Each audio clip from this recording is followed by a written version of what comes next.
গল্পের নাম তৃতীয় তলা। কলকাতার এক পুরনো মেঘলা সন্ধ্যায় অভিষেক তার নতুন ভাড়া ফ্ল্যাটে উঠল। বাড়িটা ছিল ১০০ বছরের পুরনো উত্তর কলকাতার এক কোণায়। তৃতীয় তলার ফ্ল্যাটটা একদম সস্তায় পেয়ে গিয়েছিল সে। আশ্চর্যের ব্যাপার, এমন লোকেশন, এমন বড় ফ্ল্যাট, এত সস্তায়। প্রতিবেশীরা একটু অদ্ভুত ছিল, কেউ ঠিক চোখে চোখ রেখে কথা বলত না। অভিষেক যতই জানতে চাইত আগের ভাড়াটিয়াদের কথা, সবাই এড়িয়ে যেত।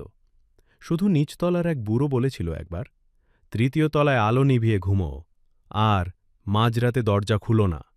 অভিষেক হেসে উড়িয়ে দিয়েছিল কথাটা। আধুনিক যুগে এসব ভূতের গল্প। সে নিজেই তো একজন সফটওয়্যার ইঞ্জিনিয়ার। প্রথম কদিন সবকিছু ঠিকই চলল, কিন্তু তারপর শুরু হলো অদ্ভুত ঘটনা। রাতে সে যখন ঘুমাত, মাঝে মাঝে মনে হতো কেউ তার দরজার সামনে দাঁড়িয়ে নিঃশব্দে নিঃশ্বাস নিচ্ছে। সে ভেবেছিল ওসব তার কল্পনা। কিন্তু একদিন মাঝরাতে ঘুম ভেঙে গিয়ে দেখে দরজার নিচের ফাঁক দিয়ে কেউ একটা ছায়া ফেলে রেখেছে, দৃঢ়, নিশ্চল।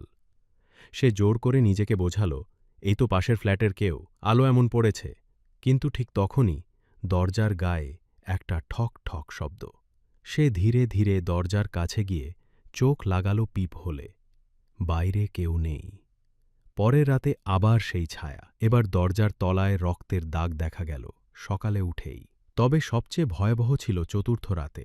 ঘুম থেকে হঠাৎ উঠে দেখে ঘরের কোণায় একটা মেয়ের অবয়ব। সাদা শাড়ি, চুল ছড়িয়ে পড়েছে মাটিতে, মুখ দেখা যাচ্ছে না। ধীরে ধীরে সে বলল, তোমার আগের জনের মতো আমায় দেখেও দেখনি, এবার তুমি আমার হবে। ভয়ে অভিষেক দৌড়ে বাইরে বেরিয়ে। সে কিন্তু দরজা খুলতেই সে দেখে সে এখন আবার ফ্ল্যাটের ভিতরে ঘরেই আছে, দরজা বন্ধ। চোখ ফেরাতেই মেয়েটা সামনে দাঁড়িয়ে। তারপর অভিষেকের খোঁজ কেউ আর পায়নি।